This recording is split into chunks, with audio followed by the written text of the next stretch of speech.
আওয়ামী লীগ যেভাবে মামলা করছে আমরা সে মামলা করতে চাই না। যদি মামলা হয়ে থাকেও আমি আপনাদেরকে কথা দিচ্ছি, সমস্ত মামলা তুলে নেওয়া হবে।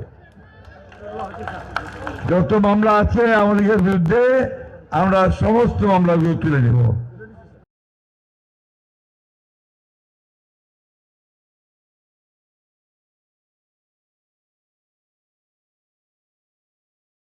এখন আমাদের যারা এখানে নৌকা পড়তেন সারা বাংলাদেশে, তারা তো একটু অসহায় অবস্থায় আছে যে আমাদের মূল লক্ষ্যে পালাই গেছে, আমরা এখন কি করবো।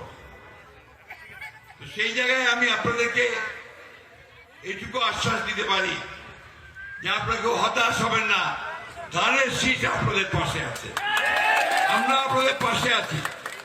আমরা বেঁচে থাকতে আপনাদের গায়ে কেউ ফুলের টোকাও দিতে পারবে না, এই কথাটা আমরা পরিষ্কার করে বলছি আজকে।